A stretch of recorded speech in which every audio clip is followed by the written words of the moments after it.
Oke, halo semua, selamat datang kembali di Tanya Seputar Hukum ya. Dan kita rangkum pertanyaan-pertanyaan mengenai pernikahan siri ya. Pertanyaannya aneh-aneh banget, ternyata masih banyak masyarakat Indonesia yang masih belum paham ya konsekuensi nikah siri ya, apa akibatnya ya. Bang, apakah nikah siri itu bisa urus kartu keluarga dan akte lahir anak? Ya bisa-bisa saja ya, tapi akte kelahiran ya nanti hanya ada nama ibunya saja. Itu salah satu konsekuensinya. Di kartu keluarga bisa buat, tapi nanti kawinnya tidak tercatat ya. Kalau kawinnya tidak tercatat ya berarti nggak ada konsekuensi hukumnya antara suami dan istri sama sekali ya. Jika suami nikah ya, istrinya juga nggak bakal menjadi ahli warisnya karena nikahnya nikah siri. Itu konsekuensi kedua, itu contohnya ya.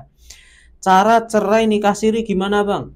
Cara cerai nikah siri gimana ya? Nggak ada aturannya. Itu konsekuensinya selanjutnya ya. Karena nikah siri itu nggak ada regulasi dan aturannya ya. Jadi nggak ada yang mengatur bagaimana tata cara cerai untuk nikah siri ya. Karena Anda nikahnya kan ya nggak dicatatkan secara negara ya. Berarti cerainya ya nggak dicatatkan secara negara. Jadi kalau salah satu pihak meninggalkan saja ya nggak ada konsekuensinya. Nggak bisa dituntut penelantaran ya. Seperti itu. Yang ini ya, aku mau menikah resmi suamiku di Jogja, tapi diam-diam suami nikah siri di Kaltim ya. Kayak gitu juga ya. Kalau nikah siri kan bisa nikah double-double ya, diam-diam. Itu konsekuensi selanjutnya. Karena nggak tercatat ya, berarti nikah siri bisa nikah berkali-kali ya, entah perempuan entah laki-laki ya. Misalnya laki-laki nikah lagi, nikah siri lagi, kabur lagi, nikah siri lagi, padahal belum cerai sama yang sebelumnya.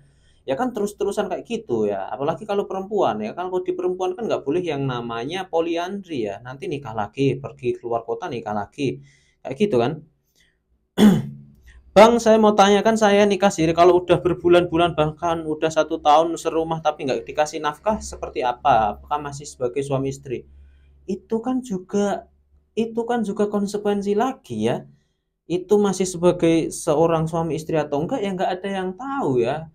Suami nggak kasih nafkah atau pergi pun juga nggak ada konsekuensinya ya, karena nggak bisa dituntut penelantaran karena nikahnya nikah siri seperti itu. Jadi ya hati-hati ya, karena yang dirugikan itu pasti pihak perempuan ya. Jadi nikahlah yang sesuai dengan prosedur yang ada aturan hukumnya yang bisa melindungi masing-masing pihak. Ya kan lucu-lucu pertanyaannya. Bang, nikah siri punya anak lalu pisah, pisah apa anak nanti bisa menikah? Ya bisa menikah ya, tapi nanti kan bingung kalau bapaknya udah kabur ya. Kayak gitu ya kan. Bang, saya udah pisah 6 bulan dan saya ingin menggugat suami tapi buku nikah ditahan suami. Oh, oh ini bukan nikah siri ya pertanyaannya. Bang, udah setahun gak dinafkahi lahir batin, gimana ya cara urus surat pisah sedangkan kami nikah siri? Ya pisah-pisah aja, pergi-pergi aja dan kabur-kabur aja kayak gitu ya, karena nikah siri ya kan. Bang, nikah siri tapi ada buktinya gimana? Tercatat nggak? Ya tercatat di kartu keluarga tapi tulisannya kawin tidak tercatat. Anda perlu isbat nikah terlebih dahulu. Oke. Jadi untuk perempuan yang modern, yang sudah berpendidikan, yang sudah pintar ya, jadi janganlah nikah siri ya, karena nggak ada hukum yang melindunginya ya.